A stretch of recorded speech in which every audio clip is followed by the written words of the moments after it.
there! I hope you had a nice Christmas. I know some of you may have gotten a new embroidery machine for Christmas this year, and perhaps you're a little bit intimidated by it. I know I was when I got my first machine. You might be wondering what supplies you need and what to do to get started. So I decided to make a video and show you the things that you'll need to get started and having fun embroidering. First thing you'll need is the actual machine, obviously. You'll need a computer in order to download designs and then transfer them to the embroidery machine. Now with a machine like this is the Brother SE400. It comes with this USB cord that you connect directly to your computer and transfer your designs that way. For the PE770, you'll need a little USB stick. Now, or USB drive. These, it doesn't really matter how much memory it has on it because the designs themselves don't take up a lot of space. And if you do happen to run out, you can just take the ones off that you're not using anymore. So don't overthink it. You probably have one laying around your house already. Just use that one. The next thing you'll need would be stabilizer. Now, I could do a separate video just on stabilizer and still not cover every possible type and use. So just the basics for now would be a tearaway stabilizer. Obviously the size that would fit your hoop. This is for a 4x4 hoop. There's cutaway and there is water soluble. There are a few other kinds too, but we're just gonna go with the basics for now. You can buy these either pre-cut like this, which I prefer, or you can get it on a roll.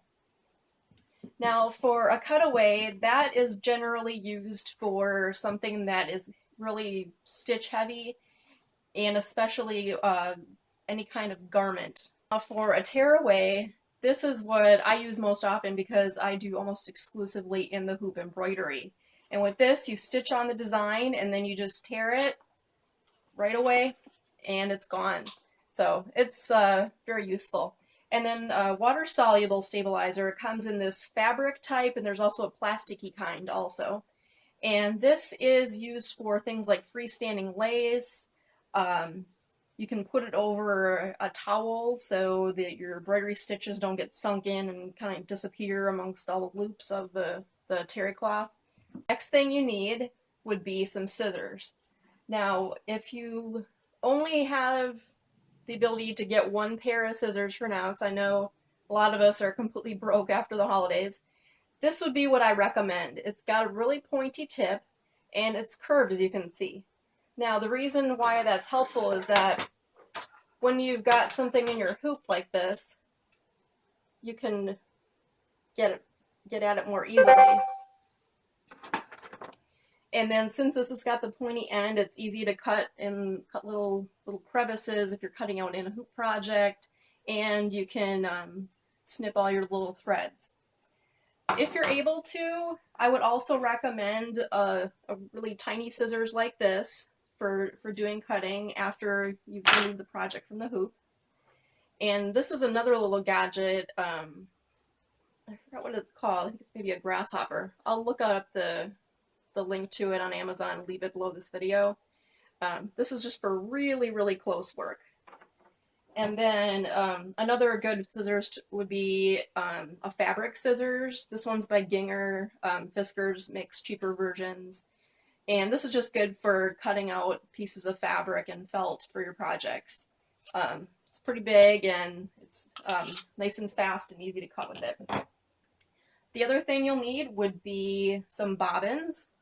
Now, you can either buy bobbins pre-wound like this one, or you can use the bobbins that came with your machine, and you can buy more if you'd prefer, and then buy spools of bobbin thread. Now, with certain exceptions like freestanding lace, other than that, you'll want to use bobbin thread.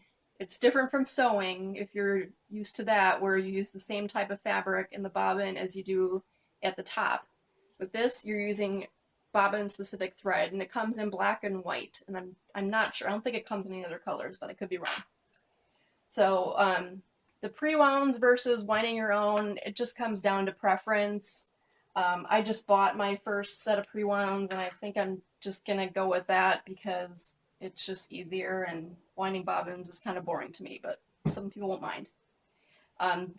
Another thing you'll need will be needles. These need to be specifically for embroidery. They need to say embroidery on the package. And the most common size, it's 75/11. The 75 is the European number and 11 is the American number. So 11 is the most common size. You want a variety though, so depending on what you're going to be doing. Next would be thread, obviously.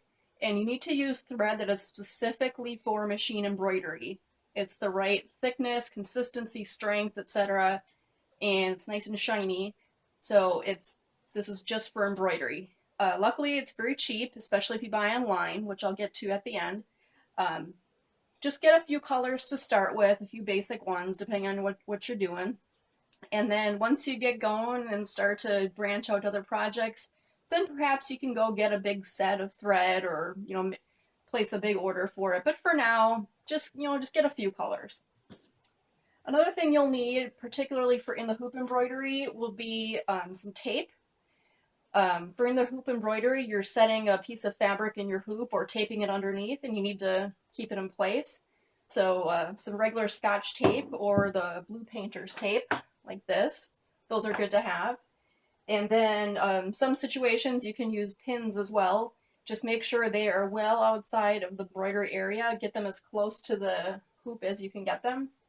And then some applications, like if you're going to be embroidering, say like on a t-shirt or a onesie or a bib, you'll want to use some spray adhesive. Now this you want to be careful with because obviously there's fumes involved, and then it also is a little bit messy, so I'd recommend maybe spraying either outside, or if that's not practical for you, maybe inside an old cardboard box, otherwise it'll get everywhere and make your craft room all sticky. Some things that you can consider getting later on would be a rotary cutter, a ruler, and then a cutting mat. These would be in most fabric stores, usually by the quilting stuff. It's the most common use for it. But if you're going to be doing a lot of in the hoop, like things like zipper bags, it is so much quicker and easier to use a rotary cutter and a ruler. Very, very easy. And another thing that I find really useful is a riser. As you can see, they're both on these. And what I like the most about it is it's got this little drawer here where I store all my little supplies in. And then also, if you're embroidering on an item like a shirt or a bag and it's big enough to fit around the arm of your machine, the riser is good for that because you can put the item right over the machine and the back side is under here, so you won't get it caught in your embroidery by mistake.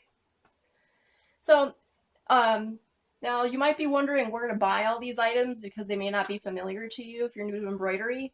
Most of these items you can purchase at your local craft store or mass retailer, and that's fine, but you're much better off looking online because prices are much, much lower, and some of these things you just can't get locally. I tend to buy supplies at my local store if I'm in a pinch, if I run out of something, or if it's going to be a while before I place my next order. Like say I need a certain spool of thread and I'm not going to be placing an order with Metro anytime soon, then I would go to my local Joann's or Hancock Fabrics or whatever to get some supplies. But again, if you're going to be doing a lot of embroidery, which you probably will because it's super fun, it's best to order your supplies online and save yourself some money. So I'll put some links below to some good sites, and then also put some links to some good sites for embroidery designs, which are also something you obviously need because your machine didn't come with very much in the way of cool designs. So I hope you found this helpful. If you wouldn't mind subscribing and liking my video, if you have any questions, leave a comment below and I'll be sure to reply. And have fun embroidering.